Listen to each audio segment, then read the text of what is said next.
Welcome, everybody.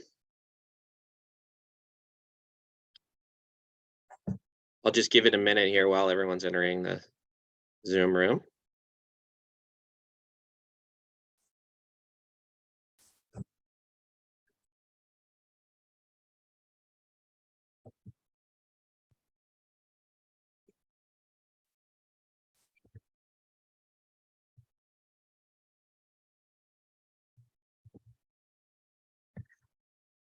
While we're getting everybody settled, I just want to remind you that for CE for this event, you'll need to stay on for the duration of the class. If it goes over 50 minutes, that is how long you need to stay on for CE.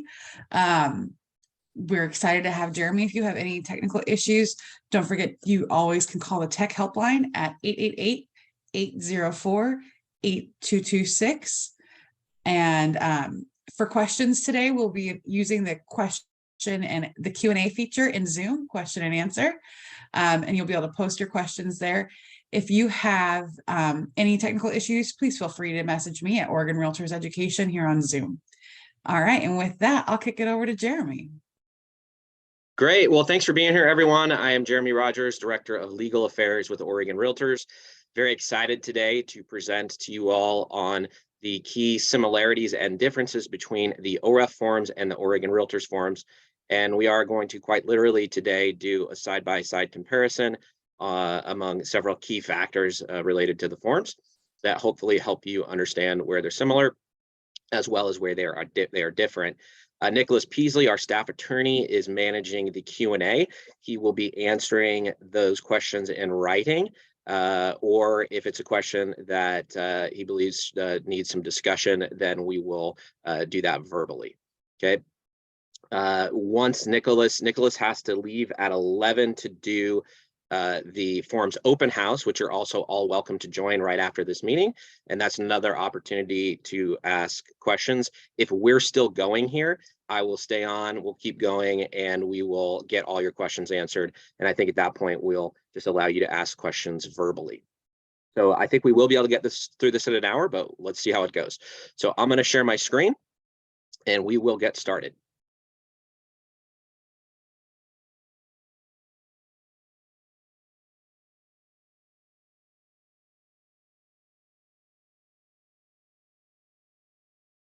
All right. So today we're going to talk about the key similarities and differences between the Oregon Realtors forms and the OREF forms. You'll see there on the screen screenshots of the websites of both forms. We encourage you to spend time on both websites. They both have a tremendous level of resources available to you to learn about the forms, to get trained on the forms. The OREF website is orefonline.com. The Oregon Realtors website is orforms.org. And hopefully someone can drop that in the chat as well. So here's what we want to talk about today. Okay, going to give this brief overview, then we're going to do a comparison of how you access the forms library structure, the final agency acknowledgement that's associated with the sale agreement for each set of forms, the overall sale agreement structure of the residential purchase and sale agreement, how time is counted in the two different forms, an overview of key deadlines in the two different residential purchase and sale agreements, earnest money deposit comparison, inspection and due diligence contingency comparison, title report and contingency comparison, financing contingency, lead-based paint and hazards, special property types, repairs, how defaults are handled, how terminations are handled, dispute resolution processes, miscellaneous items, and then we'll talk about some forms that are unique to Oregon Realtors and some forms that are unique to OREF. So the first thing we want to talk about is accessing the forms. Okay, so Oregon Real Estate Forms, it is a private company owned by the Portland Metropolitan Association of Realtors. You can purchase OREF forms for, I believe, $89. OREF also has a commercial forms library, although I don't know the details related to the access of the commercial library. Oregon Realtors forms are included in your membership dues. So if you are a dues paying member of the Oregon Realtors, then you will have access to the Oregon Realtors forms. In terms of whether non-realtors can purchase the forms with OREF, yes, they can. Okay, so if you're a real estate licensee who's not a realtor, you can buy the OREF forms. Oregon Realtors at this time does not offer the forms to non-realtors for direct access. Okay, but let's talk now about whether the forms can be shared with the other side of a transaction to complete a deal. Okay, so the OREF forms have a user agreement that subscribers sign, says that the subscriber will not share the forms with a licensee on the other side of the transaction if that licensee is not also a subscriber to the OREF forms. The Oregon Realtors forms, you are able to share with the other side of the transaction. Okay, so that would include a real estate licensee who is not a member of the Oregon Realtors, so they do not have direct access to the forms. If you need to provide forms to the other side to get the deal done for your client, you are able to do that. And that's the same for FSBO or an unrepresented buyer. In terms of the vendor platforms upon which you can access the forms, OREF is available on Zip Forms, on SkySlope, DocuSign, and Forms Simplicity. Okay, Oregon Realtors forms, when Oregon Realtors forms launch on February 22nd, will be available on Zip Forms, SkySlope, and dotloop. Okay, one point about DocuSign is when we say that OREF is available on DocuSign, we're talking about DocuSign as used for transaction management and forms, not e-signature. If you're just using DocuSign for e-signature, that could be used on either set of forms. Okay, if you integrate it with Zip Forms, that integration is going to be the same on the OREF forms as it is on the Oregon Realtors forms. Member benefit platforms. So these are which platforms do you have access to included in either your subscription to OREF or your membership with Oregon Realtors. OREF offers SkySlope forms as part of its benefits of being a subscriber, and Oregon Realtors offers Zip Forms, SkySlope forms, and dotloop Essentials Unlimited as a member benefit if you are an Oregon Realtors member. Administrative support, both companies provide administrative support related to their forms program. You'll see the contact information there on this table. Legal hotline support, so calling in and getting answers from an attorney related to the forms or situations that arise related to the forms. OREF does not have a legal hotline available, but Oregon Realtors does have a legal hotline, and Oregon Realtors legal hotline is here to support our members regardless of which form you choose to use. Okay, so if you're using the OREF forms, that's okay. We are here to support you on the Oregon Realtors legal hotline with the OREF forms or with the Oregon Realtors forms. Okay, translations.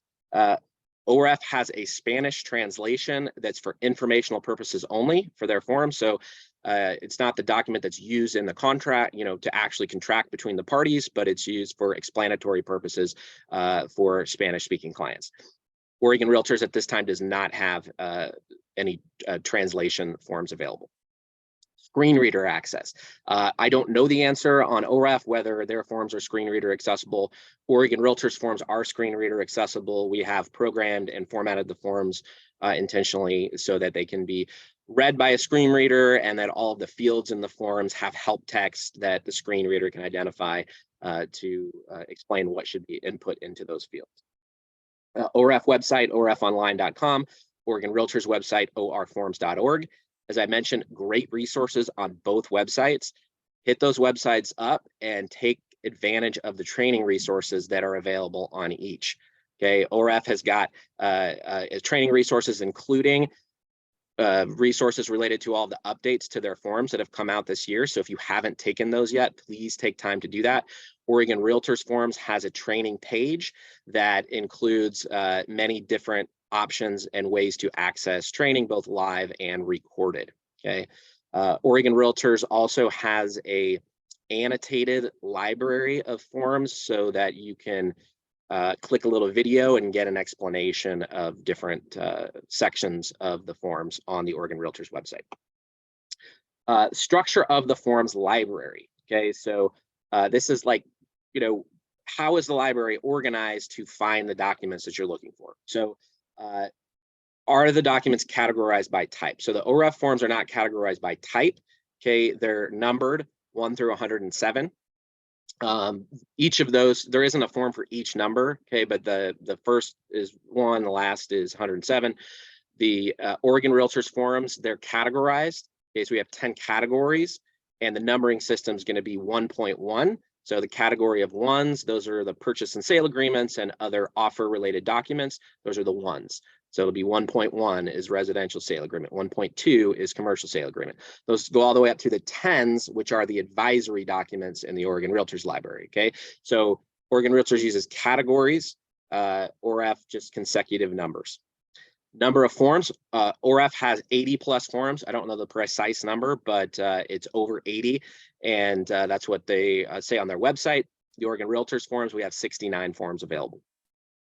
In terms of advisories that go along with the forms, the OREF forms have individual advisories on important topics for your client. Okay, so maybe it's a wire fraud advisory or a fair housing advisory or a recording devices advisory or many others. Okay, so there's a lot of individual advisories that you can provide to your client, and those are important to provide to your client. So we encourage you to do that.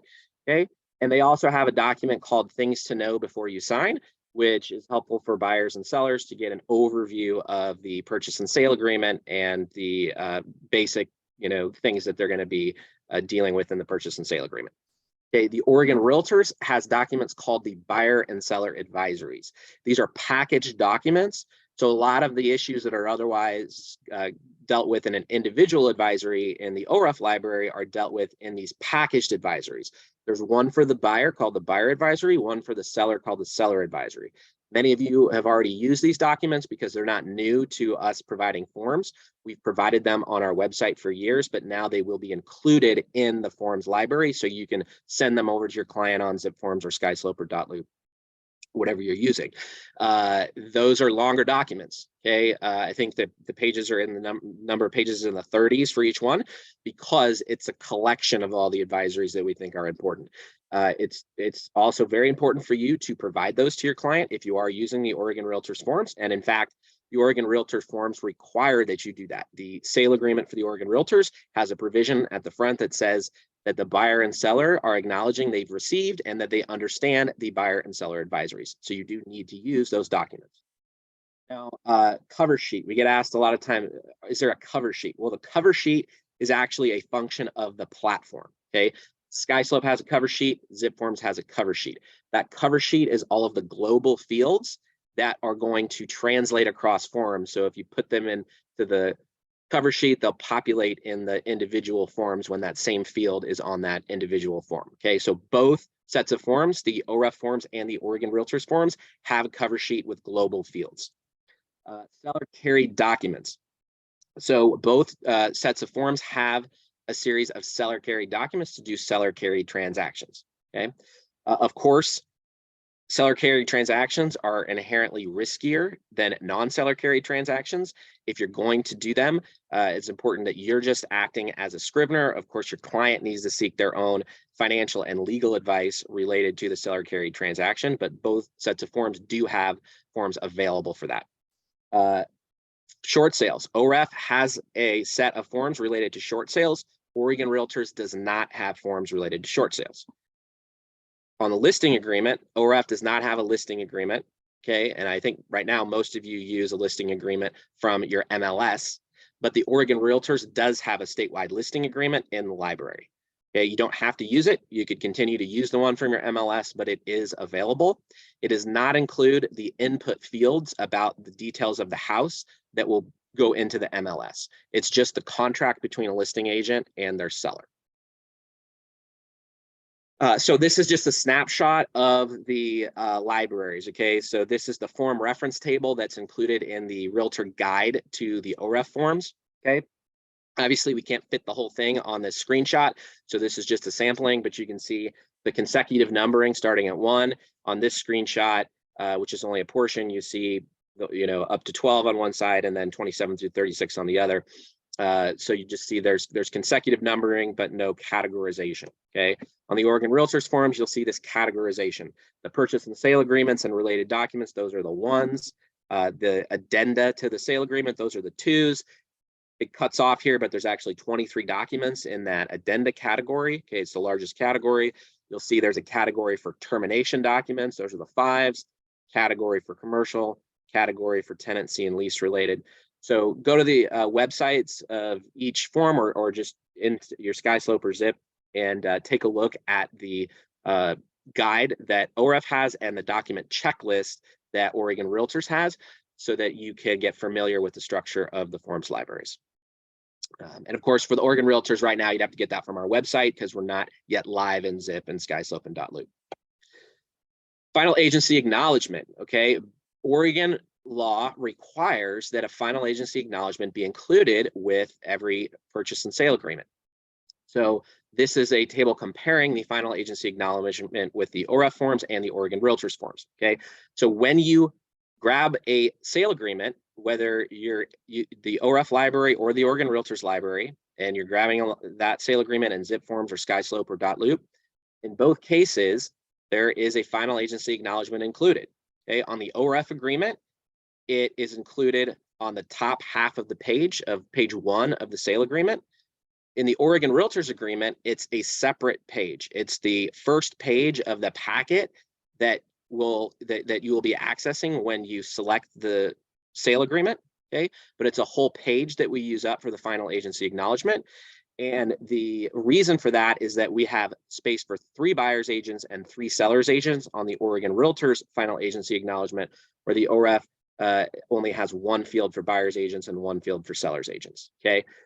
We have separately numbered our final agency acknowledgement in the Oregon Realtors library. It's page 1 of 1, but it will always be attached and included with the sale agreement, okay? And then the sale agreement starts again at page 1. So here's just a sampling of what that looks like. Here's the OREF FAA. You're very familiar, of course, with this. This is the first half of the page of the OREF residential purchase and sale agreement, okay? And you'll see 1 field for buyer's agents and 1 field for seller's agents. This is the Oregon Realtors final agency acknowledgement. You'll see here 3 spots for buyer's agents, and then if you kept scrolling down, that would be 3 spots for seller's agents. All right, sale agreement structure. So this is a comparison of the sort of design and flow of the 2 sale agreements. Okay, so the OREF sale agreement, it is 12 pages, including the final agency acknowledgement. Okay, the Oregon Realtor sale agreement, it's a 10-page document. And as we already mentioned, in addition to that, there's a 1-page final agency acknowledgement that is always attached to the front of it. Okay, on the Oregon Realtor sale agreement, as well as on all of the addenda to the sale agreement, there are places for 4 buyers and sellers, okay, on Oregon Realtors. On the OREF sale agreement and addenda, there are places for 2 buyers and sellers to be identified. In terms of unique and specific terms, the items that you're going to be inputting into the sale agreement, things like closing date, things like the personal property that's going to be included, or fixtures that are going to be excluded, or other items that are unique to that transaction, the OREF document has those throughout. Okay, so you're going to be filling in items all along the way through those 12 pages.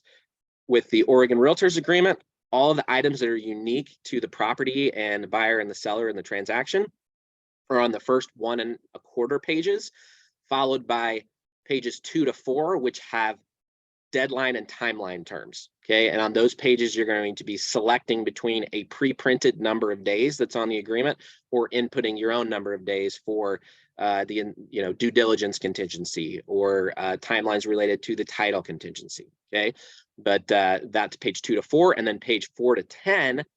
Okay, are the general terms of the sale agreement, and there are not additional input fields on the Oregon Realtor sale agreement. Okay, so that's the difference between the two. OREF has all of that throughout. Oregon Realtors is structured unique specific terms first, then date timeline terms, then the general terms where you're not going to be inputting any additional information into the document. Obviously, those general terms are hugely important for you and your client. So you need to read them, your client needs to read them, but you won't be filling in information until you get to the final page where the buyer is going to put in an offer deadline and sign the document. Okay, and then of course, seller signatures. Pre-printed deadlines. Okay, so you're all familiar with the OREF approach. There is a blank line followed by a parenthetical reference that says, for example, 3 business days if not filled in. Okay, So the way that works is that if you didn't fill in a number on the OREF agreement, it would default to the 3. Okay, I know some people like to write the number in so that there's always something there. I think that's a good practice, but the OREF agreement is sort of designed with that parenthetical default. The Oregon Realtors form is designed a bit differently. We have a checkbox if you want to select the pre-printed number of days. So where 3 business days is the pre-printed number, there will be a checkbox there, and you should check that box if you want 3 business days. If you want a different number of days, then you would check the other box that's available that has a blank line for you to write in the number of days. Okay. Now I put an asterisk on this because there is a provision in the sale agreement that says that if no box is checked, or if there's ambiguity about which box is checked or what the intent of the parties is, it will treat that first pre-printed deadline and that box as the one that was checked. Okay, so there's a savings clause in the Oregon Realtors agreement if you don't check a box, but the document is designed for you to check a box, and you should be checking the box. And we think it's important for you and for your clients for affirmative decisions to be made by checking that box. So that is the proper way to fill out the Oregon Realtor sale agreement. Now, in terms of agreements that the parties make in the contract related to usage of forms and the updates to the OREF forms, OREF has included a provision that says the parties are agreeing that they're only going to use OREF forms and addenda for the transaction.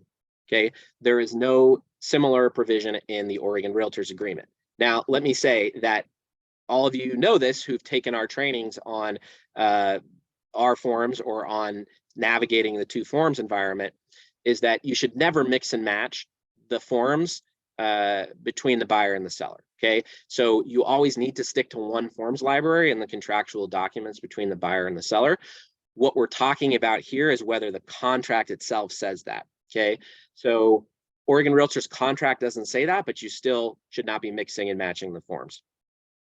With the OREF agreement, we're not exactly sure how this is going to apply when it comes to brokerage forms, for example. So we know that many of you have forms that your brokerage uses, but now that the OREF agreement is saying that the parties are contractually agreeing to only use OREF forms and addenda, we're not exactly sure how that's going to play out or what the intention was there. So that's one reason why we did not include a similar provision in the Oregon Realtors agreement.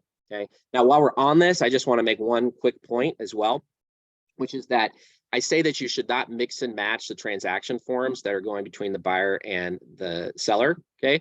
But that does not mean that you could not use one set of forms for you and your client in relationships between you and your client, whether that's listing agreement or a buyer representation agreement or a disclosure agency agreement, and then another set of forms that are the ones that the buyer and the seller are using, okay? It's about buyer and seller when we're saying forms should not be mixed. Okay, the other thing to note is that in the Oregon Realtors agreement, we very specifically say that any statutorily compliant seller property disclosure statement will suffice. Okay, so while you shouldn't be mixing and matching forms in the Oregon Realtors agreement, you should only use the Oregon Realtors forms.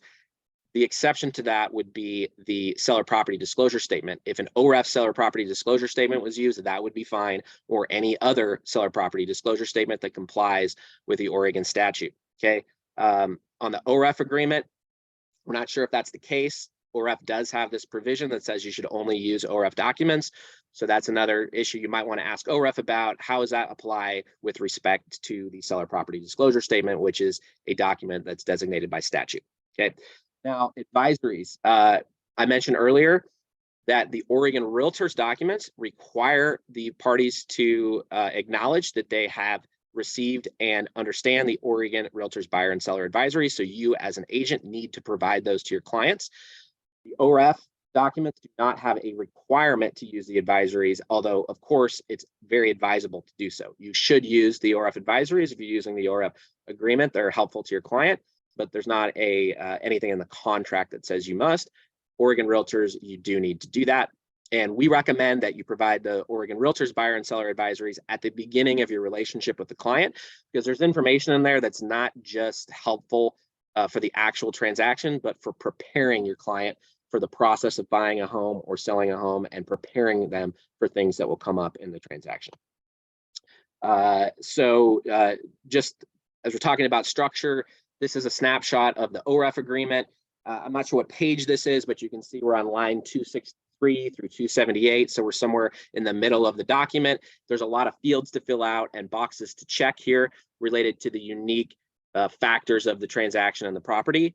Whereas with the Oregon Realtor Sale Agreement, this is a snapshot showing you the first page of the document.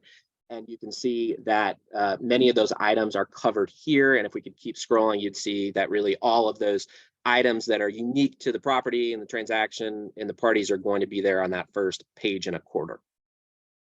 Now let's talk about counting time. How is time counted in the two documents? Okay, so in the OREF document, a business day is defined to be days other than those that are recognized by Oregon or the United States as official holidays. Okay, and days that other than Saturday and Sunday.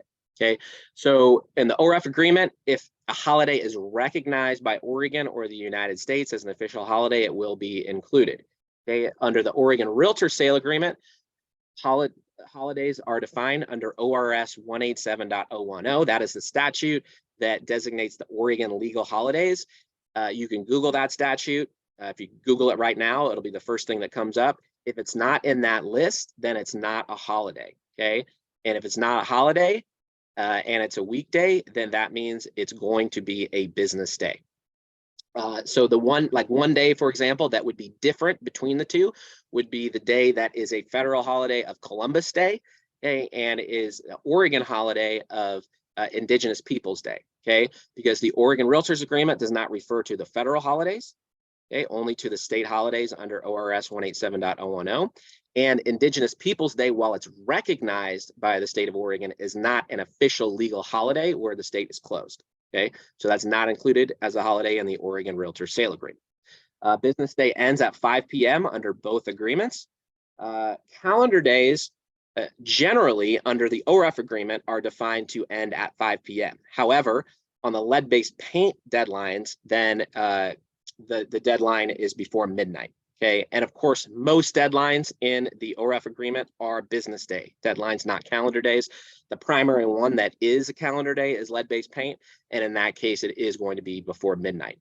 Okay, Oregon Realtor Sale Agreement just explicitly defines calendar days generally as ending at 11:59 p.m. Okay, also the Oregon Realtor Sale Agreement uses business days as the primary unit of time. Also in the Oregon Realtor Sale Agreement, the lead-based paint, lead-based hazard timelines are calendar days because those are defined by federal law. One additional document that you're likely to be working with regularly that uses calendar days in the Oregon Realtor Sale Agreement is the late acceptance addendum. So we have a document that a party uses if they're attempting to accept the offer after its expiration deadline. And that document gives the party receiving that late acceptance addendum 1 calendar day to respond. Okay. I also believe in the Oregon Realtors Agreement, there's usage of calendar days in our buyer and seller occupancy agreements. That's probably also the case in the OREF document. And then in the commercial agreement for the Oregon Realtors, there's quite a bit of use of calendar days because there's longer periods of time. And once you're above 20 or so days, using calendar days is a lot cleaner than using business days. Okay. But as it relates to the residential agreement, almost all deadlines are going to be business days in both. Then the first day, when is the first day of a time period? Okay, the OREF agreement says that for times calculated in days after the effective date, the first full business day after the effective date will be the first day for the purpose of counting time. Okay, so if you received something, or if the effective date was on a Sunday, okay, that first business day is going to be a Monday. If the effective date was on a Monday, that first business day is going to be the Tuesday. Okay. Now, the OREF agreement doesn't really define how time is counted when the effective date isn't the triggering item. Okay, so we know that it's the first full business day after effective date if the effective date is what triggers the timeline. But if it's something else, the agreement isn't specific about that. So I think it's probably presumed that in most cases it's the same rule, that it would be the first day after that triggering event, but that's not specified in the Oregon Realtors Agreement. That's specified. So the way that the timeline is defined is that the next business day or calendar day, respectively, after the triggering event. So For timelines of business days, it's the next business day after the triggering event. For timelines that are calendar days, it's the next calendar day after the triggering event.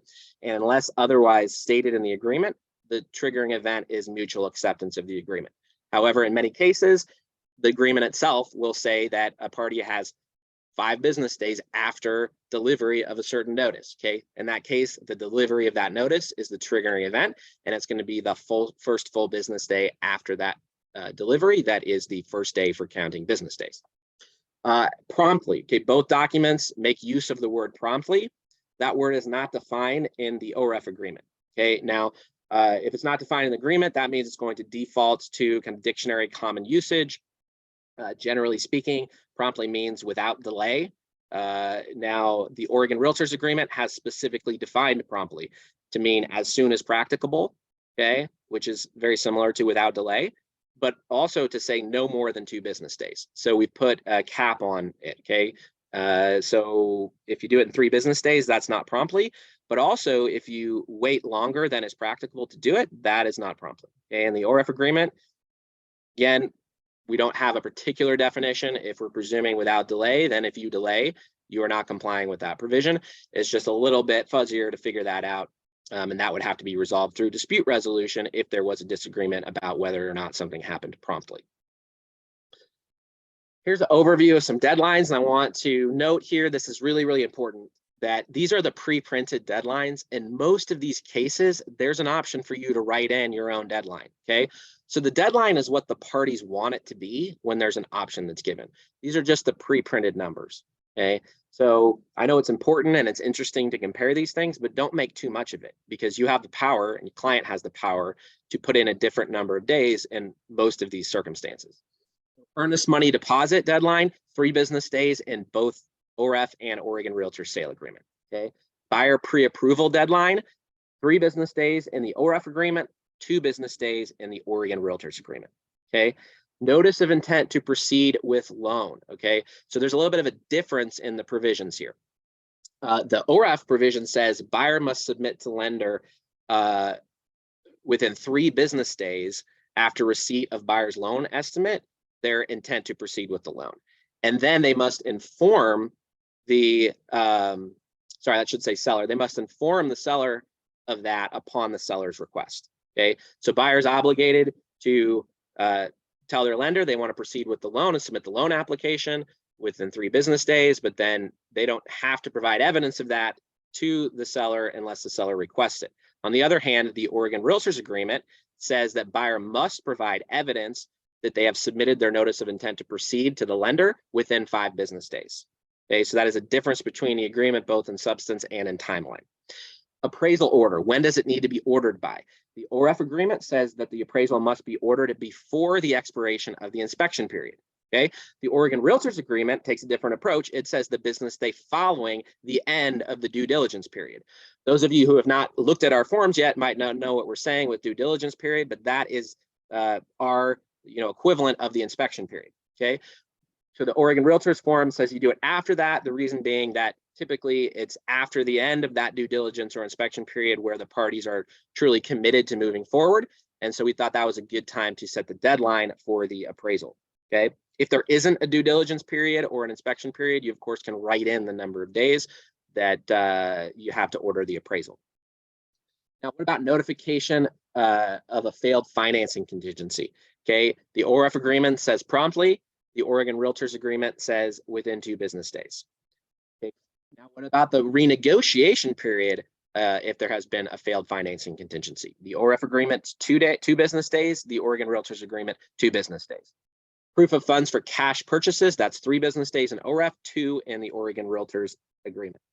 The inspections for OREF, the due diligence for Oregon Realtors, the pre-printed number of days for that timeline is 10 business days in both cases. The title report ordering, okay, that is 1 business day in both forms.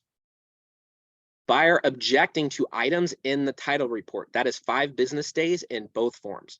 Seller correcting objections or providing reasonable assurances that they will be corrected by closing, that is also 5 business days in both documents, okay? Now, what about installing smoke or carbon monoxide detectors? 15 business days after the effective date for OREF, And under the Oregon Realtors Agreement, that is prior to buyer's appraisal or 5 business days before closing if there is no appraisal. What about earnest money deposits? Okay, so this is one of the first key deadlines that occurs in the sale agreement. And the issue here, both how many days, but then what happens if buyer does not deposit the earnest money by the deadline. So we mentioned already, the deadline's the same in both agreements for the pre-printed number. It's 3 business days. Okay, but the interesting thing is what happens if the buyer does not deposit the earnest money by the deadline. So what the OREF agreement says about this is that if the sale agreement if it fails because of failure to deposit, the sale agreement says that failure to deposit earnest money by the deadline may result in a breach of the agreement. So that's the language that's used in the earnest money deposit deadline section of the OREF agreement. Okay, it also says that seller may terminate and has a right to keep earnest money if buyer's bank does not pay when presented any check given as earnest money or fails to timely make a wire transfer for buyer's earnest money. Okay. Other than that, though, it's kind of left to common law. Like it doesn't specify in the agreement. Okay, so we know that failure to deposit earnest money may result in a breach of the agreement, but we don't know, for example, if a party waits a few days before they notify the other party that they want to terminate. How does that play out? Okay, it's likely going to be a material breach of the agreement for someone not to deposit earnest money, but there could be implicit waivers or other things if action wasn't taken. So some of that is just left to kind of underlying common law to figure out. With the Oregon Realtors Agreement, it's spelled out a little in more detail about what happens when the earnest money is not deposited by the deadline. Okay, so in that instance, the seller has 2 options. One, they can terminate by sending a termination notice to the buyer within 2 business days after the earnest money deposit deadline. Okay, and in that case, the seller does not have a legal right to the undeposited earnest money. Also, if the seller fails to do that within the 2 business days, they have lost their opportunity to just terminate the agreement. Okay, so that's just spelled out in the Oregon Realtors Agreement. The second option for a seller is to send the buyer a notice of default and opportunity to cure. If you haven't already taken our class on defaults and terminations, that was last week's class. We hope that you take it. It was a great class. We won't have time to go into all that in detail today, but know that the Oregon Realtors Agreement has a document called Notice of Default and Opportunity to Cure. It is the document that is sent to the other party when the other party is not complying with a provision of the sale agreement. In that document, it informs the other party that they're not complying, and it gives them a period of time to come in compliance. The person sending the notice can input a number of days. The pre-printed number is 3. You can't do less than 3, but you can do more than 3. Okay, so in this instance, a seller could send a buyer the notice of default and opportunity to cure, saying, buyer, you have not deposited your earnest money by the deadline. Here is 3 or whatever number of days to get that done. If you don't get it done by then I have a contractual right to both terminate and to keep the earnest money. Okay, so that is how the Oregon Realtors Agreement spells that out. Next is the inspection and due diligence periods. Okay, we already talked about this. The OREF agreement, it's an inspection period and contingency. The Oregon Realtors Agreement, it is the due diligence period and contingency.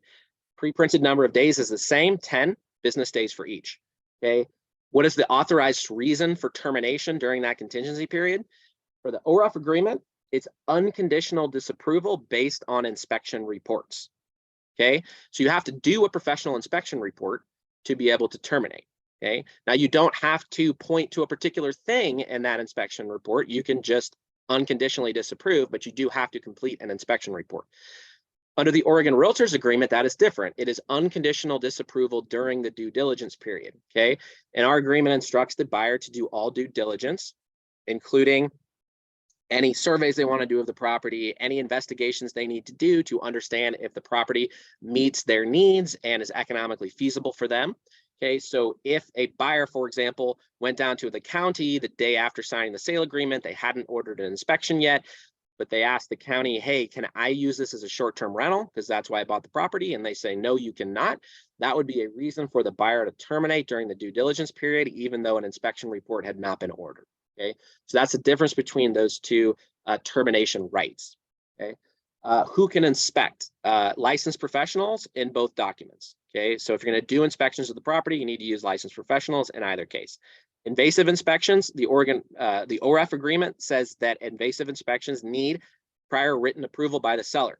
Okay, the Oregon Realtors agreement defines several items as being not invasive inspections. Okay, so that it defines several items that the buyer can do as a matter of right if the buyer and seller sign the sale agreement. They do not have to get separate permission. That includes radon, sewer scope, mold, pest, dry rot inspections, and locating an oil tank. Okay, anything other than that in the Oregon Realtors agreement would require separate written permission from the seller.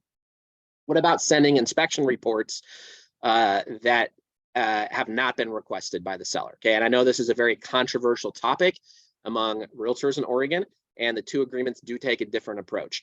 So under the OREF agreement, the buyer is prohibited from sending an inspection report to a seller if the seller did not request it.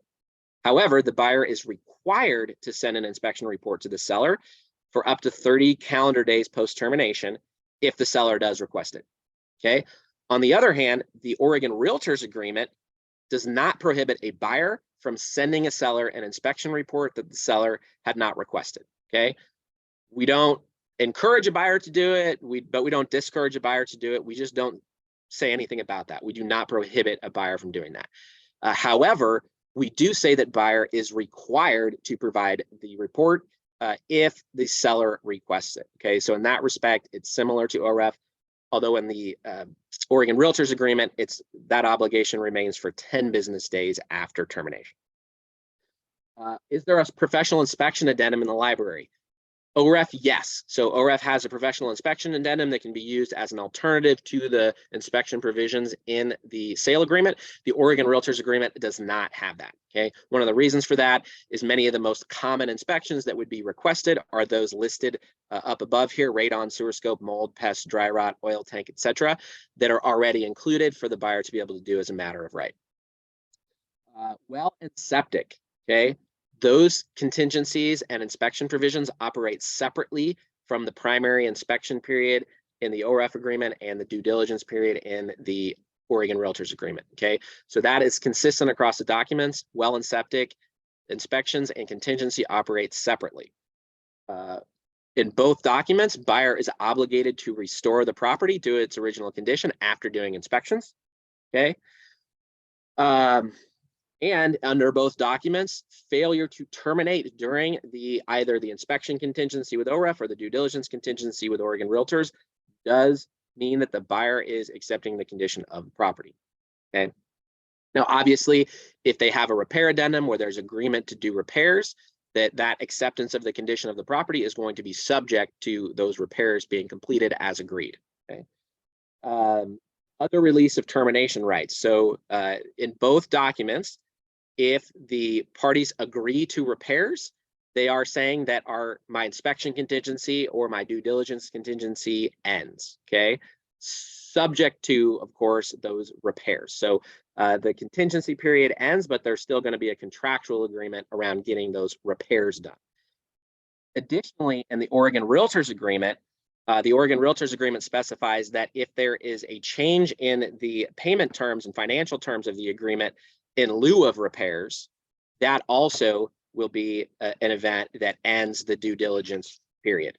Okay, so Oregon Realtors agreement on repairs or agreement on a change in financial terms in lieu of repairs is going to end the due diligence.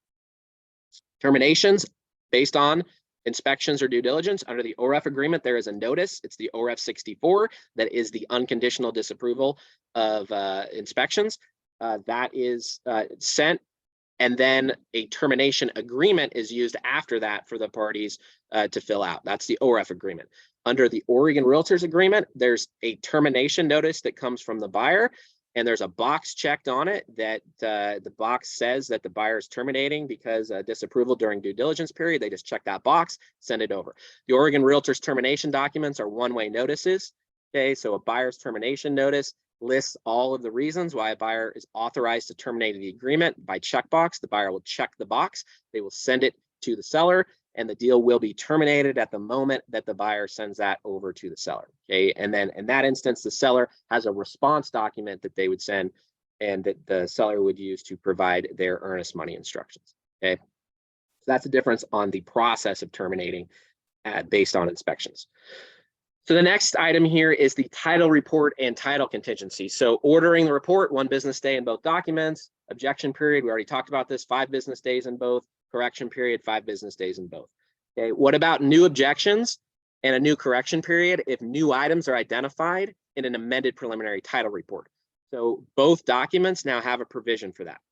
Okay, what the OREF agreement says is, yes, you can terminate or you get a new objection period and the seller will have a new correction period if there are items in an amended preliminary title report that provide new material information that is previously unknown to buyer. Okay, in the Oregon Realtors Agreement, the provision states, yes, there will be a new objection period, but only for new liens, CC&Rs, deed restrictions, or encumbrances. Okay, so these are very similar provisions. OREF uses the general term material information. Oregon Realtors uses some more specific examples of what would be considered material information. In both cases, it's only new information. You can't object to something that you already knew about from the previous report. Is closing extended? Okay, if there's a new correction period based on an amended report, as we just discussed.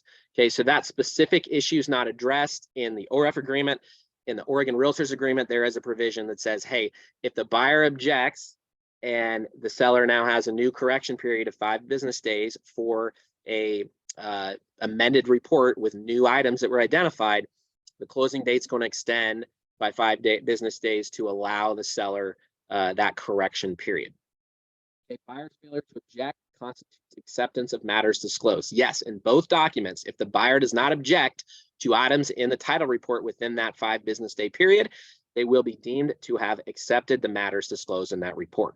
Okay, what about termination based on the title report? Okay, well, what the OREF agreement says is that if seller fails to remove or correct objections or fails to give written assurances that are reasonably satisfactory to the buyer, the transaction is terminated unless waived by buyer. Okay, so I think what that's trying to get at there is that there would be an automatic termination. However, what I would caution you there on the OREF agreement is that for example, if there is the seller provided corrections, but those corrections were not satisfactory to the buyer would still need to communicate that those were not satisfactory. Otherwise, the seller wouldn't know that. Okay, and if the buyer just relied on an automatic termination, that buyer would be in a very difficult place trying to justify that termination later on by later saying, oh, I know the seller tried to correct, but those were not acceptable corrections to me. Folks need to communicate these things even when there is an otherwise automatic termination provision, because otherwise it wouldn't be clear that the buyer was unsatisfied with those corrections. Now, in the Oregon Realtors Agreement, what we say is that the buyer must send a notice of termination to the seller within 2 business days after the end of the title correction period. So that is the buyer's opportunity to provide that affirmative communication. Okay, so if the seller does not correct the items identified, or okay, if those items are not reasonably acceptable to buyer, then the buyer would send that termination notice. They would need to do that within 2 business days. If they failed to do that within 2 business days, then they are going to be deemed to have accepted the matters in the title report. Okay. Now, both documents say that seller has a duty to deliver marketable title to the property free from encumbrances that are not disclosed in the title report in both documents. Okay. So even after we get through this title contingency period, seller still, of course, has a duty to deliver marketable title, and it has to be free from any encumbrances that were not already disclosed in that report. And in both cases, an owner's policy of titles insurance is provided and paid for at seller's expense. What about the financing contingency? Okay, so both documents have an appraisal contingency provision. In the OREF agreement, it is that the appraisal must be not less than the purchase price. In the Oregon Realtors Agreement, the appraisal must be equal to or greater than the purchase price. For all intents and purposes, those are the same thing. Okay, loan qualification portion of the contingency. Okay, buyer and property qualify for the loan. Okay, that's the OREF agreement. Under the Oregon Realtors Agreement, buyer and property qualify for the agreed upon loan. Okay, parties are going to check a box on the first page about what loan type. That is included in the contingency. So if buyer's loan failed and it was a different loan type than what was agreed to, buyer would not benefit from contingency. Now, that may be similar actually in the OREF agreement, because even though the OREF agreement does not say the agreed upon loan, the OREF agreement does have a provision that says the buyer may not change loan provisions without seller's permission. So a buyer who would have done that would have breached the contract, and there would be consequences for that. Okay. So loan acquisition portion of the contingency, there's a difference here in the two documents. The OREF agreement has a loan acquisition component to the contingency. It says that buyer, one item of the contingency is that buyer obtains the loan unless failure to obtain the loan is the fault of buyer. Okay. Obtaining the loan is not part of the financing contingency of the Oregon Realtors Agreement. Okay. In the Oregon Realtors Agreement, the thinking was if the party, if the property appraised and the buyer and the property qualified for the loan, if the loan cannot close on time, if the buyer cannot close on time, that is a default by the buyer. Okay, the buyer and the party should have picked a closing date that allowed the buyer to close. The next item is about notifications to seller. We already talked about this. Promptly in the OREF agreement, seller must be notified if there's a failure of financing contingency. In the Oregon Realtors, 2 business days. What about the renegotiation period? Already talked about that, 2 business days in each case. On failure of renegotiation, the OREF agreement says the deal will automatically terminate. Okay. In the Oregon Realtors agreement, either the buyer or the seller must send a notice of termination within 2 business days after the failed financing renegotiation period. So this is a difference between the documents. It's an important difference for you to keep in mind. Okay. There's nothing hard about sending that termination notice under the Oregon Realtors agreement. The buyer could do it immediately once they learn that their financing contingency failed. They can terminate. They do not even have to enter a renegotiation period. Or if they do enter a renegotiation period and it fails, they get 2 whole business days after that to still send the notice, or the seller could send the notice. In either case, the buyer is going to get earnest money back because it's due to failure of financing contingency. But if people do nothing, if nobody sends a notice of termination, then the deal will not be terminated and the deal will be presumed to be going forward without a financing contingency. Okay, so that is a difference between the documents that's important to know. What about lead paint and hazards? Okay, there are differences between the way that these contingencies and provisions are set up. Both are compliant with federal law, but they're just, they go about it in a different way. Okay, the OREF agreement. So first item here, what happens if the seller never provides the buyer with the lead-based paint documents? Okay, both the disclosure document and the pamphlet. Okay, the OREF agreement is silent on that issue. Okay, federal law says the seller's obligated to provide it. Okay, but it says if the seller does not provide it, it doesn't kill the contract. Now the seller could owe fines of I think up to $11,000, but it wouldn't kill the contract under federal law. And then the OREF agreement doesn't say anything about it. Now, it does say that the seller needs to provide them, so it is a contractual provision.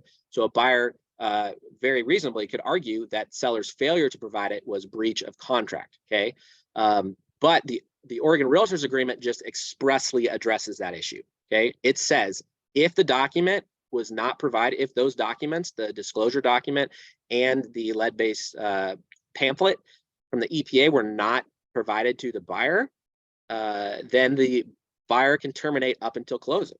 Okay, so if they never get the documents, they can terminate all the way up to closing.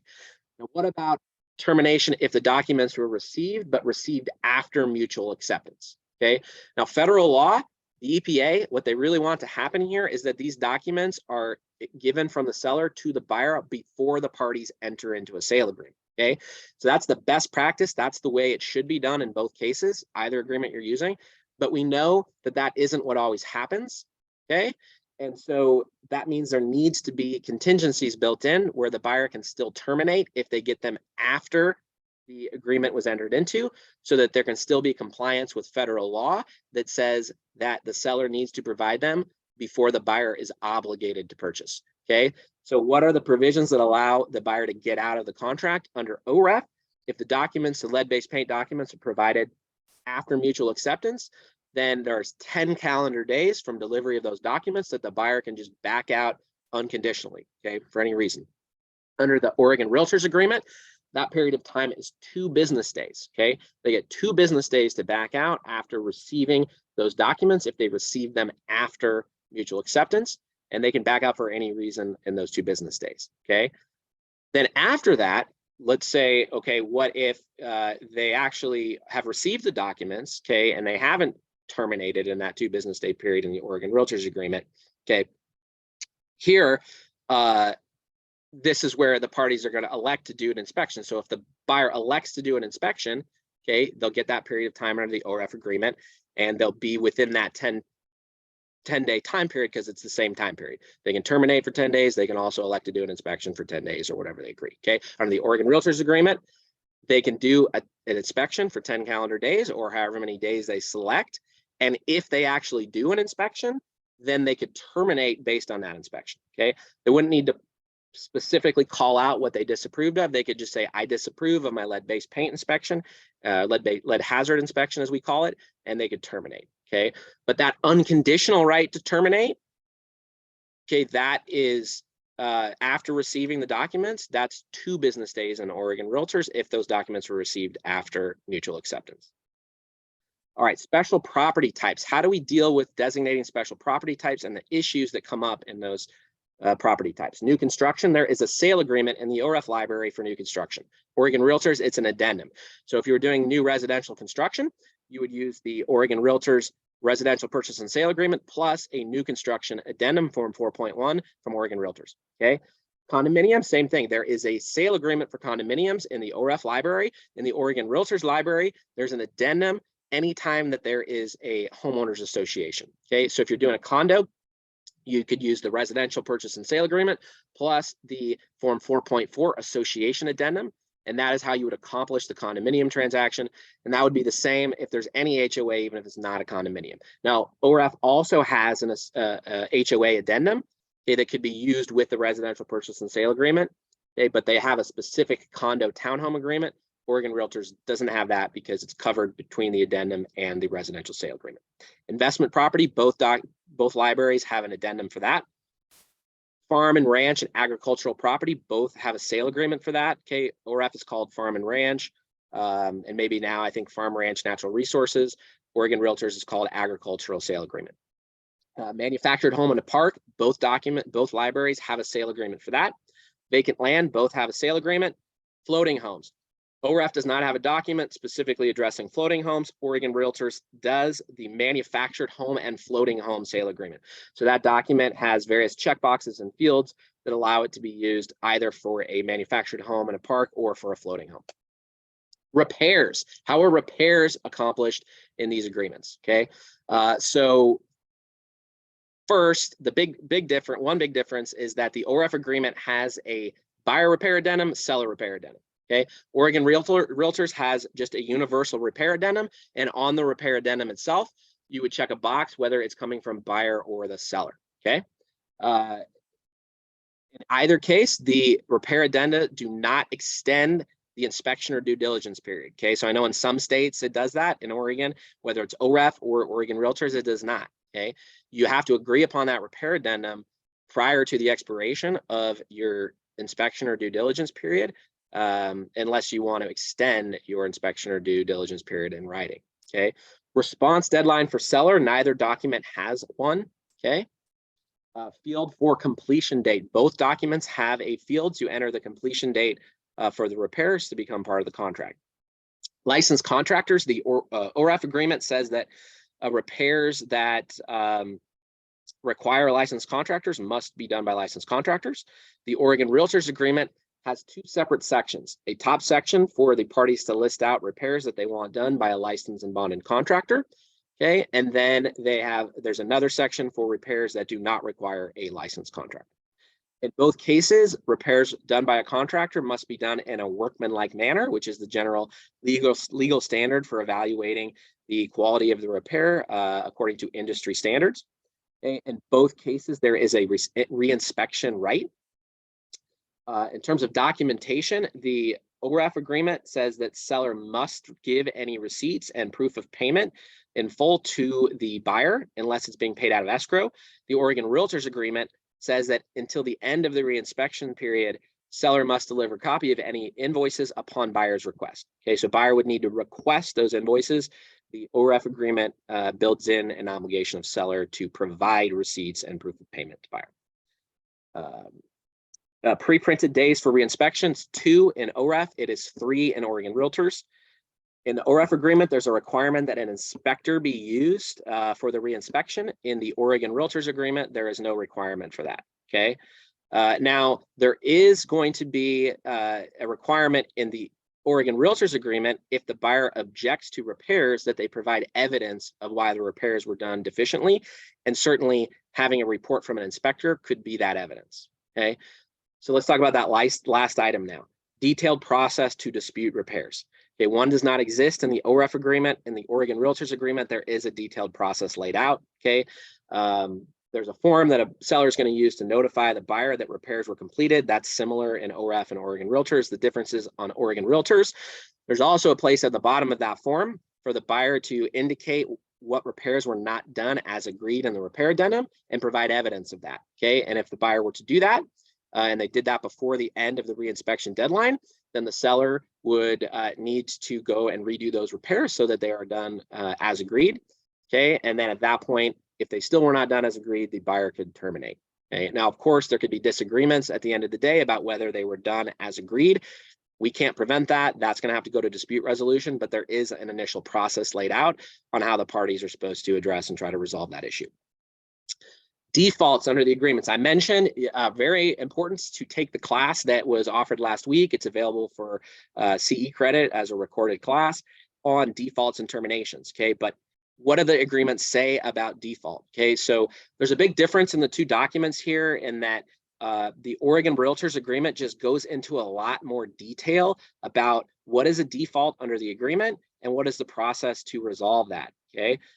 So in the OREF agreement, there are a few items kind of scattered throughout the agreement that help us identify when one party may be in default or in breach of the contract, okay? So the OREF agreement says that if the buyer has materially misrepresented their financial status, okay, if the seller fails to furnish marketable title, if the seller fails to comply with FERPTA, okay, if the buyer withdraws their earnest money deposit, and if the buyer fails to deposit earnest money by the deadline, as I mentioned before, the document says that may be a breach in this agreement, okay? And then otherwise, it's sort of unspecified and left to common law. So at common law, there's something called a material breach of the agreement, okay? And there's others that might not be material. And typically, you know, you're going to need a dispute resolution process to address what is and is not material. Real estate agents should not be advising their clients about whether something is or is not material. Okay, you should always be advising your clients to comply with the terms of the contract under the assumption that everything is material. But in terms of that legal conclusion, you know, it's not always clear. There are promises in the contract that are more significant than other promises. And there's an assumption at law that parties are acting in good faith to complete the contract. So if a party fails to do a minor thing, it's not always clear that that's a reason why the other party could terminate the contract or what would happen with the earnest money.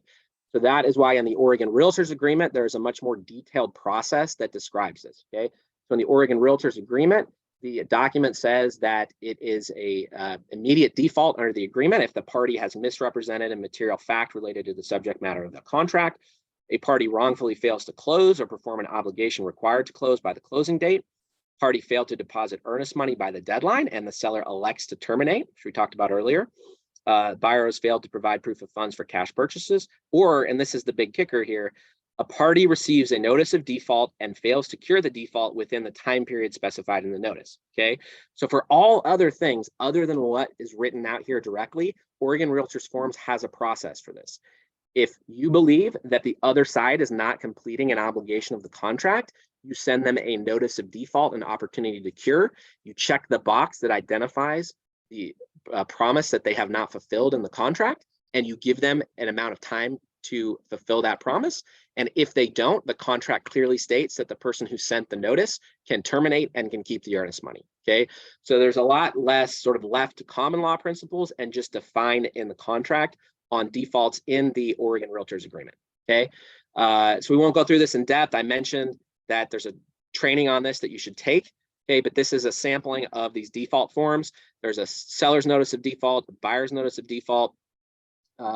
And those are what are used to notify the other party that they are not in compliance with the provision of the contract, and to give them a period of time to come in compliance or to cure that default, as we say. Okay, there are check boxes throughout those documents so that you can pick the item that the other side is not complying with. We've listed every promise that we could find in the contracts so that you don't have to write your own in. However, there is a space at the bottom of those documents to write your own in. For example, if the parties had included additional provisions and obligations in the contract, obviously those wouldn't be pre-printed, so they're not going to be pre-printed as checkboxes in our default documents. So that's where that section 6 additional default provisions would come in. However, we encourage you to try to find a box that applies so that you don't have to be writing that. Okay. And as I mentioned, there's a cure period that goes along with this. So take that course. We're going to run out of time today, so I'm not going to spend time on it, but it's a great thing for you to understand before you start using the Oregon Realtors documents, this notice of default process. Okay, terminations. So big difference here that how are terminations initiated? Okay, so in the OREF documents, where are there one-way notices of termination? Well, there's a one-way notice of termination for unconditional disapproval of inspection. Okay, so there's a document in the OREF library, I think it's the 64, you send that to the other side, say I'm terminating because I disapprove of my inspections. Okay, in the Oregon Realtors agreement, all terminations are done with a one-way notice. Okay, so the buyer's notice of termination lists by checkbox all of the reasons why a buyer is authorized to terminate the contract. Buyer checks the box, sends that over to seller. As soon as the buyer delivers it to seller, the deal is terminated. Okay, so that's the case for all the terminations under the Oregon Realtors agreement. Okay, OREF has a termination agreement document. Okay, so there's a document that the buyer and the seller are both asked to sign, okay, saying that they are terminating the agreement and that they're releasing each other from all obligations other than what they identify on that agreement, and then providing the escrow instructions. Oregon Realtors does not have a termination agreement. You've got the one-way notice of termination, and there's a one-way response. Both the notice and the response at the bottom have a place for the parties to put their escrow instructions. Okay, if the escrow instructions match, then escrow is going to provide the money to the matching party. Okay, if they don't match, then the parties are going to have to resolve that dispute. Okay, that's the same as with the OREF agreement. If the parties can't agree on earnest money, they're going to have to resolve that dispute. But the OREF does have something called a termination agreement. Oregon Realtors does not. We did not believe that parties are always in agreement about termination, and so we thought one-way notices were more appropriate. That's why we structured the Oregon Realtors forms that way. Okay. In terms of finality of termination, the OREF termination agreement has a provision that says that the party who sent the notice can withdraw it at any time prior to the party who received it signing it and delivering it. Okay, so it is not it's not final. The person who sent it could take it back. Under the Oregon Realtors documents, that's not the case. Okay, sending the notice is the act that terminates the contract. Okay, so you should not send a termination notice under the Oregon Realtors agreement unless the intent is for the party to terminate the contract. Okay, now if it's a seller sending that notice to a buyer, okay, because a buyer at law will have certain rights, and in the contract has certain rights, like to pursue specific performance if the seller's termination was not valid, the buyer's response document does ask the buyer a question. Are you releasing the seller of their right to, of their obligation to sell the property to you and releasing your right to pursue specific performance? Or are you not doing that? Are you not releasing the seller from the obligation to sell the property to you? Okay, so there is that component that a buyer needs to fill out to create true finality if it's a seller terminating on a buyer. Okay, but in either event, these are one-way notices. They're not a termination agreement, and a termination notice cannot be withdrawn under the Oregon Realtors documents. Escrow instructions are on the bottom half of the OREF termination agreement, and they are on the bottom of both the buyer and the seller termination notices and responses. Okay, form for revocation under the seller property disclosure law. Both sets of forms have that document. Okay, Oregon law spells out that parties can revoke based on the seller property disclosure statement. And in that case, escrow does not need mutual instructions from the parties to deal with the earnest money. So both libraries have a document specifically for that instance. Okay, in both documents, the earnest money is the exclusive remedy for the seller. okay, if based on a buyer's default, okay, the seller does not have other legal remedies against the buyer. However, there are additional remedies available to buyer in both documents, okay? So specific performance, we already talked about that, as well as additional monetary damages. Those could be pursued by a buyer if a seller were to breach the agreement, wrongfully terminate the agreement, okay? And I'm sorry, I know we're after time. I'm just going to keep rolling to try to get through all of this. I think we will be done here certainly by 11:30. So dispute resolution, of course, if you need to go, feel free to leave. We told you this would be an hour, so sorry it's taking longer. Dispute resolution provisions in the documents, very similar, okay, but a few differences, okay? So disputes that are within the jurisdiction of small claims under both agreements, those are resolved through small claims. The jurisdiction of small claims is $10,000 or less. So if it's a monetary dispute for $10,000 or less, that's going to small claims in either case, and it's going to small claims in the county where the property is located. If it's a monetary dispute for more than $10,000, that is outside the jurisdiction of small claims, and in both agreements, that would go to mediation and then arbitration if it was not resolved at mediation. Non-monetary disputes, those are not within jurisdiction of small claims, so those would also go to mediation arbitration in both documents, okay? The place of mediation, what the OREF agreement says is that mediation will occur at the local association if available, otherwise at Arbitration Services of Portland, okay? But the only local association that offers buyer and seller mediation is PMAR. So under the Oregon Realtors Agreement, it specifies that a little more directly. It says that Arbitration Services of Portland will be where mediation occurs unless buyer or seller's agent is a PMAR member, in which case the mediation will occur at PMAR, okay? In terms of disputes that also involve, well, I'll take a step back.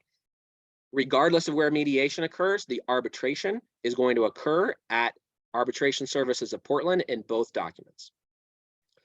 What about buyer and seller disputes that also involve an agent? Okay, the OREF agreement distinguishes those and say, hey, if the agent's also part of this claim that includes buyer and seller, then it always goes to mediation arbitration.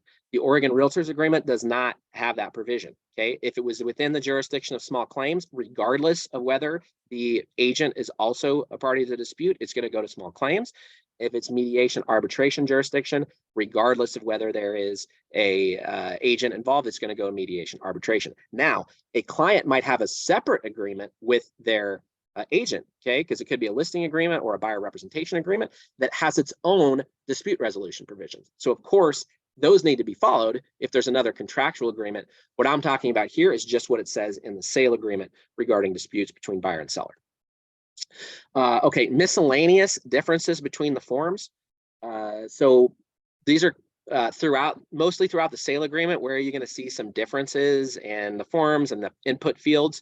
So property description fields, those are laid out a little bit differently in the OREF and the Oregon Realtors Agreement, okay? So in the OREF agreement, there is one input field for address and additional property description, okay? That field cues you, hey, it might be tax ID number, tax lot, legal description, including an address, of course, is included there, one field for that, okay? The OREF, or the Oregon Realtors Agreement, has a field for address, okay, a field for county, and then a separate field for additional property description, okay? So there, we split up address from the additional property description. Legal description, both documents have a provision that says if a legal description is not provided with the sale agreement, then the parties will use the legal description provided by, in the OREF case, it says escrow. In the Oregon Realtors case, it says the title company. And for all intents and purposes, it's going to be the same company. Okay, in Oregon, those are almost always the same company. And so both documents are similar in that respect. Okay, additional earnest money field. The OREF document has a field for additional earnest money. Okay, so you say how much earnest money, there's another field, additional earnest money. Okay, Oregon Realtors residential agreement does not have that. Okay, our commercial agreement has more variability on earnest money, but the residential has one field for earnest money. Let's see, community well. The OREF agreement does not have an option to select community well. The Oregon Realtors Agreement does. Okay, so some people's property, it's subject to a community well. We want you to be using the well addendum in the Oregon Realtors Agreement, whether it's a private well or a community well, but there could be some differences in the inspection procedures based upon that. And so we have separated that out. Risk of loss provision, there is not one included in the OREF agreement. There is one included in the OREF occupancy agreements. Okay, but there is a risk of loss provision in the Oregon Realtors Agreement. This is describing what happens if the property or a material part of the property is destroyed in the time before the buyer takes possession or closes on the property. Okay, there's an underlying Oregon statute that is a uniform statute across most states that says that a buyer is not obligated to purchase a property and should get refunded on any earnest money and deposits if the property is destroyed and the buyer has not yet taken possession or has not closed on the property. Okay, so that underlying Oregon law is going to apply to the OREF agreement, even though there's no specific provision. Okay, and then the Oregon Realtors Agreement just essentially describes that underlying Oregon law. Okay, so it's consistent with that underlying law, but it also spells out a process if the buyer chooses that they do want to move forward, even though a material part of the property was destroyed. It lays out the process to do that. Okay. Making out of the deed. Okay, there's a provision in the OREF document that says deed shall be made out in the name of. Okay, the Oregon Realtors Agreement does not have that. Okay, the reason for that is we found there's a lot of people who improperly use that provision. Okay, because that provision exists, some people are a little bit sloppy on how they describe the buyers and the buyer's signatures, because if it's a trust, for example, that should be indicated as the buyer, or the trustee for the trust should be indicated as the buyer. A lot of people just use the name of the trustee without indicating it's a trust, and then use this deed section to say that it's a trust. Okay, so that isn't really a proper way to fill out a contract, because the party should also be identified as the trustee for the trust. So the Oregon Realtors, we didn't want people to be doing that, so we didn't include that. We talked to the title companies. They told us that they will always send a document to the buyer asking the buyer to indicate how they want the deed to be made out. And we thought it was best to leave it to that document rather than in the sale agreement. Okay. The reinspection because of failure to install CO smoke detectors. Okay. So OREF does not have a provision on this. The Oregon Realtors Agreement has a provision that says if seller fails to provide working smoke and install working smoke and CO detectors prior to buyer's appraisal, and there needs to be a reinspection for the appraisal, then the seller will pay that cost because it was seller's fault. Okay, so that exists in the Oregon Realtors Agreement, not in the OREF agreement. Smart home features, a slight difference in how those are dealt with. Whoops, go back. Under the OREF agreement, there is a checkbox, yes, no, unknown, about whether there are smart home features. And then there is a provision that says seller must identify within 3 business days of effective date if there are smart home features, if it was an unknown, and then they must provide access information before closing. The Oregon Realtors Agreement does not have a checkbox, okay, but there is a provision that says seller must promptly, which we've told you earlier, that's a defined term in our document, seller must promptly notify buyer if there are smart home features and will provide buyer with all necessary instructions and access information at closing, okay?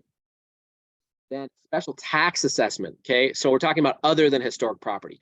If it's historic property, both agreements have an addendum for that. But if it's a special tax assessment other than historic property, OREF has a provision in the contract itself. There's a checkbox there and some duties of the parties, okay? The Oregon Realtors Agreement has an addendum. So on the front page of the Oregon Realtors Agreement, there's a checkbox asking, are there other special tax assessments? If yes, provide the addendum. Okay, so you check yes, you provide that addendum. It's going to then detail what those special tax assessments are and lay out the obligations and duties related to those special assessments. Okay. The alarm systems. In the OREF agreement, there is a provision and a checkbox related to alarm systems. Okay. In the Oregon Realtors Agreement, there's a checkbox asking if there's any leased or financed equipment, including alarm systems. And if so, then you would use our leased or financed equipment addendum to deal with that item. Okay. Solar panels, there is a specific solar panel addendum in OREF. However, in the Oregon Realtors Agreement, it's that same leased or financed equipment addendum. Okay. So whether it's solar panels, alarm systems, leased propane tanks, anything that's leased or financed on the property where it may go with the property, that is something you're going to need to use that addendum for. Now let's talk about forms that are unique to each library. Okay, so these are the forms that are unique to the Oregon Realtors Library. We've mentioned we have a floating home. It's combined with the manufactured home agreement, form 1.3. We've got a right of first offer and a right of first refusal. So those are used if the buyer wants to pay consideration to have a right to make a first offer on the property or to match or beat the first offer that comes in, then they can use the right of first offer or right of first refusal. We also have a letter of intent, which we don't think it will be used very often in residential agreements, but likely will be in commercial and agricultural purchases. Okay, so the parties can try to come to an initial meeting of the minds about terms before they actually enter into a contractual purchase and sale agreement. Invitation to escalate. So OREF doesn't have any type of escalation clause addendum. Oregon Realtors does. It's called the invitation to escalate. Okay, it's a little bit different perhaps than some of the escalation clauses you're used to seeing. It's something that the buyer provides at the time of the offer, but instructs the seller to not accept it right away, but to come back to the buyer with evidence of the competing offer that's triggering the escalation clause before the expiration deadline and the buyer's offer. Okay, and at that point, the buyer would decide whether they want to move forward at the escalated price. Okay. Late acceptance addendum. So we have a process to deal with late acceptance. If a seller is trying to accept an offer from a buyer, it's after the buyer's offer deadline. The seller is going to check accepts and sign on our sale agreement. They're also going to sign one of these late acceptance addendums. Okay, it's form 2.3. They send both the signed offer and the late acceptance addendum back to the buyer. And if the buyer signs the late acceptance addendum within 1 calendar day of receiving it, then the parties have a deal. Okay, so that's how that works in Oregon Realtors. Waiver or modification of contingencies. We have a whole document that lays out all of the contingencies that are in the sale agreement that benefit the buyer, explains to the buyer why those are important and the risks of waiving them, and that the agent has not advised them to waive them, but then goes on to allow the buyer to either waive or make some modifications to those contingencies. On the modifications, for example, let's say a buyer said, hey, I actually would still purchase this property if the appraisal came in $20,000 below the purchase price because I can make up that difference in cash. This document has a section where the buyer can just fill in the numbers to modify the appraisal contingency to meet that need of the buyer. Okay. Attorney review addendum. We have a document for that. Creates a short contingency for either or both parties to have the documents reviewed by an attorney. Don't have to use it. It's just there. Base form change request. This is a tool that can be used to help facilitate a dialogue between the parties to ensure that the sale does happen on one set of forms. Okay, that the forms aren't going to be mixed and matched, and which set of forms that's going to be. Okay, so we have a document for that. Seller's agricultural land disclosure statement. So if you're using our ag sale agreement, it includes in it a requirement that the seller provide the ag land disclosure statement. Okay, Oregon law does not require that, but our contract does require it. And that ag land disclosure statement lists many items that are specific and unique to ag land that should be disclosed in the transaction. So it's not just a repeat of the residential seller property disclosure statement. New construction addendum. We already talked about this. You use an addendum to do new construction on the Oregon Realtors agreement. Okay. Plus the, if it's residential new construction, residential sale agreement, plus new construction addendum. We've already talked about notices of default. We have those. OREF does not. Buyer and seller notices of termination. We've already talked about that. We've got one-way notices. We also have one-way responses. That's 5.5 to 5.6. We have a tenant vacancy addendum. Okay, so this is a document that's to be used specifically to facilitate the situation where a buyer is going to be moving into a property that's currently occupied by a tenant, and the seller needs to terminate the tenancy, and the parties have to deal with all of those complications that arise because of Oregon's laws regarding terminating tenancies. So we actually have an addendum that addresses all of those issues. Okay, leased or finance equipment addendum. We talked about that already. Agricultural tenant addendum, that's used with the ag sale agreement if there's an agricultural tenant. We have a listing agreement. OREF does not have that. And we have a conflict of interest document. So if you need to disclose a conflict of interest to your client, there is a short document that provides a template for you to do that. OREF, these are documents that are unique to OREF that we do not have. We've talked about this already. There's a residential condominium and townhome sale agreement. Okay, they have an exterior siding stucco disclosure document. Okay, Oregon Realtors does not have that.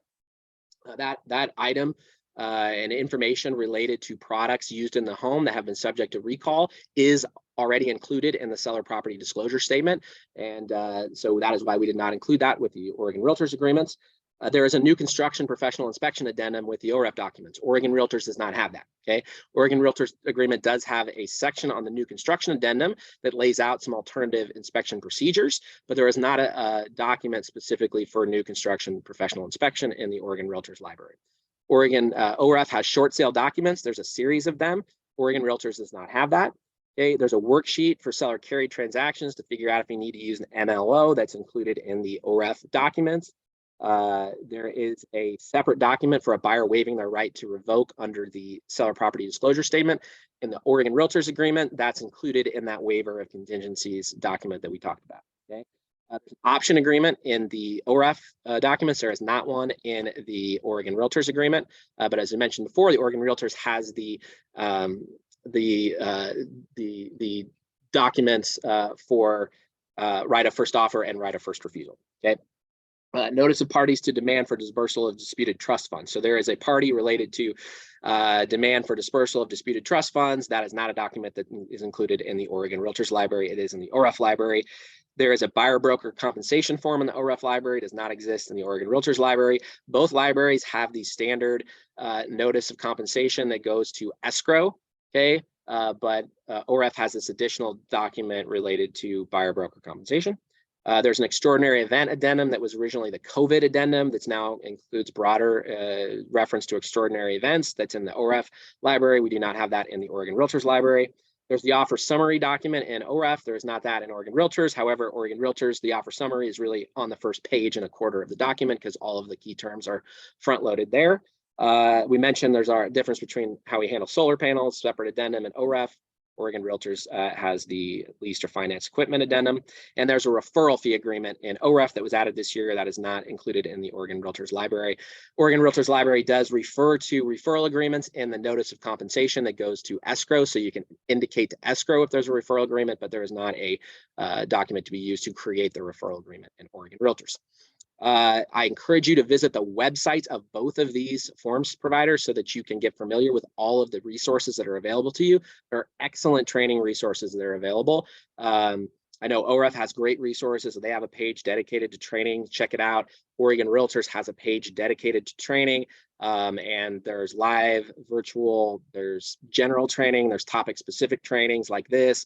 There are the annotated forms with little video snippets about each provision of the form. So a lot of stuff there for you. And also reminder that you can always reach out to Oregon Realtors about our forums, both with comments or questions at our forums hotline 587-8884. But also, as I mentioned before, Oregon Realtors provides legal hotline support to our members, regardless of which form you use. Okay, so we are there for you, whichever one you use. Our goal is to help you manage risk. So if you want to ask a legal hotline question and you're using OREF forms, that's great. If you're using Oregon Realtors forms, that's great too. Forms, and so that's not on here, but legal@OregonRealtors.org. Legal@OregonRealtors.org is our legal hotline email address. So please take advantage of that. That's now a member benefit for all members. So that is the presentation. I see there's still a lot in the chat and the Q&A. Happy to stick around and try to get through that just before 11:30. Sorry this took so long, but I am happy that I got it done in an hour and a half. It's very impressive, Jeremy. Thank you so very much for that. We do have some questions, and the train came by and I lost internet, so I can't go back to some of the old questions that came in. I do know there was one that Nick had answered, but we were hoping you could weigh in on regarding DocuSign. Yeah. I believe that it was KW members who were saying that they use DocuSign and were curious. Yep. I see the Q&A. Actually, I have it pulled up, so I can go through this Q&A real quick. Yeah, I'm just going to hit these Q&A. Fabulous. So yeah, DocuSign, we are trying to get a licensing agreement with DocuSign. We were well down the road on that. The person who handles their affairs for associations left late last year, and they've been slow to pick up that conversation. So we're working on it, and we'll let our members know when we have a licensing agreement. But for those of you who are not using it for your full transaction management, just for e-signature, no, you can still use your e-signature product with our forms, okay? If buyer conducts an LBP inspection and terminates, would they be required to share the inspection report with seller? In the Oregon Realtors agreement, I believe the provision is similar to our general inspection. It says if the seller requests it, buyer then would need to provide it, okay? Is Oregon going to develop short sale addenda? Yeah, if our members think that short sale, foreclosure, other documents are valuable, we'll develop them. And frankly, that's true for any type of document. So if there's something you don't see in our library, let us know. Now that we've gotten through this initial phase and are about to launch, we'll have some time to add to the library. And so we could put stuff together for you and have it available for a future release. Let's see. Wouldn't anything that's contractually agreed to may become material? So the question is, wouldn't anything that's contractually agreed to in the EMA become material? Not necessarily. So again, the way that this is kind of looked at law is that parties are acting in good faith to complete the agreement, right? And people acting in good faith sometimes make a mistake. So maybe there's a notice I need to send you, but it's not to like the core of the deal. I mean, the core of the deal is like, I'm paying you a certain amount of money and then you're delivering me title to the property. There's all things along the way that may be little things. If it happens a day late, you know, how do you deal with that? And it isn't just a cut and dry black and white answer like, oh, it happened a day late, so I can terminate. That may be the case, but you don't really know. And a judge reviewing that might say, hey, actually, this looks like a pretext. You were trying to terminate this transaction. You didn't even give the benefit of the doubt here for this. And so if it is truly material, and like I said, earnest money, that's pretty material. Okay. But the problem with that is that what if you wait? Okay. Because parties can waive rights to terminate based on material breaches if they waive. If they otherwise are indicating that they want to go forward with the transaction, they can't a week later say, oh, well, remember how you deposited the earnest money late? Well, since that's a material breach, I'm going to terminate now, even though I've led you on for a week thinking we still have a deal. Okay. So what the Oregon Realtors Notice of Default documents do is just make that super clear and provide the evidentiary basis that's needed. Because if you go to a dispute resolution, one of the questions that's going to be investigated by an arbitrator or a judge is going to be, did you notify the other party that you believe they were in default under the agreement? Did you give them a reasonable time to cure it? And then did they not cure it? Even though the OREF agreement doesn't say that, that is the advice we give on Legal Hotline when people call us with the OREF agreement about the proper way to handle that situation and ensure that their future termination is appropriate. So we just built that in. To answer your question, it's not always clear what a material breach is. For something, it's pretty clear, but otherwise it's not. And then it gets really murky if people don't act immediately on it. Okay, let's see what's next. If buyer takes possession prior to closing, are they obligated to close? Yeah, okay, so this is important, folks. And I will tell you, I don't care if it's the OREF agreement or the Oregon Realtors agreement. Both of them have an agreement to occupy before closing for the buyer. That is a dangerous situation for the buyer, though. We know that sometimes it's needed. Logistically, it might be needed, okay? But because Oregon law says that if the buyer has taken possession, they're still obligated to close on the property. If the property was destroyed, okay, then there is a period of time where the buyer might not hold legal title to the property, but it's still going to be obligated to purchase it, okay? So when a buyer does an agreement to occupy before close, they need to know that that risk exists, okay? And that's going to exist in either document. What defines the word non-invasive in law? So there is no definition of non-invasive in terms of what it means in a residential context, okay? So that's like the same thing and be arguing over what did promptly mean, what does invasive mean?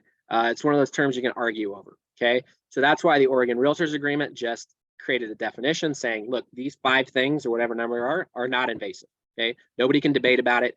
And you can do that in a contract. In a contract, you can create a definition for something and it operates in that contract. So that's how that works for the Oregon Realtors in terms of what is invasive for the OREF document or for all other items not identified in the Oregon Realtors document. That's a thing that lawyers argue about, right? So let's see what else. That question had a follow-up component about in their experience, septic is considered invasive as that there's digging could cause damage. Who's responsible for the point of accidental damage? Yeah, and oh, sorry. I'm so sorry, Erica. Yeah, no, in both documents, the buyer has to repair the property back to the condition prior to the inspection. Okay.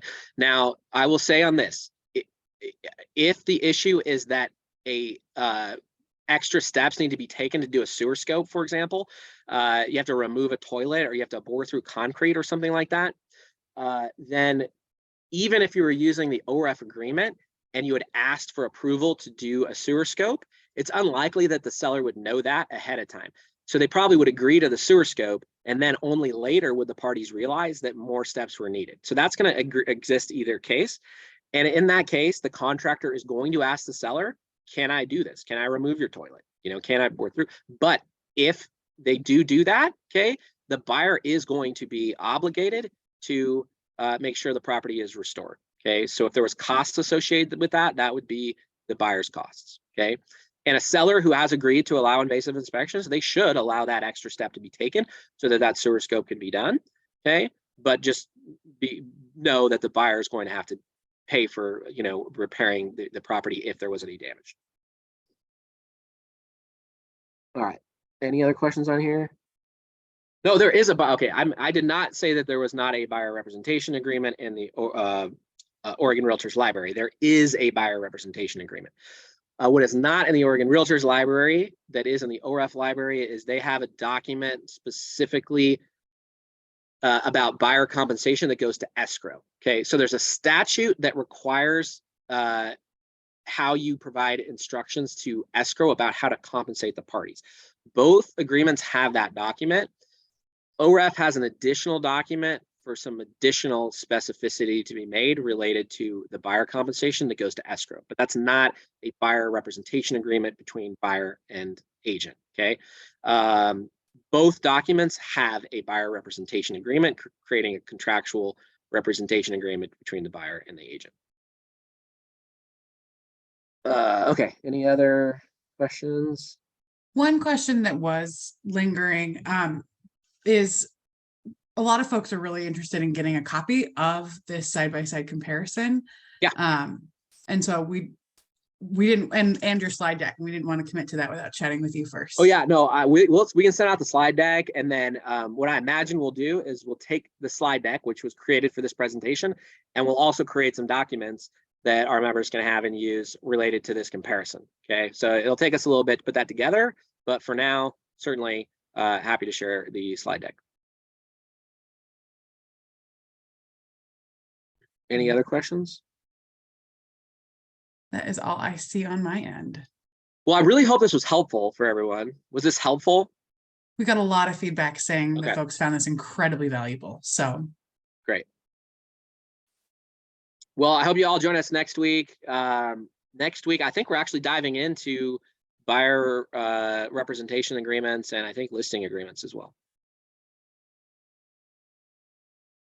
Yes, and you can find the full schedule for both the 10 a.m. Friday classes and then the 11 a.m. Friday open houses sessions on our website, orforms.org/training. So I will drop that into the chat for everyone right now.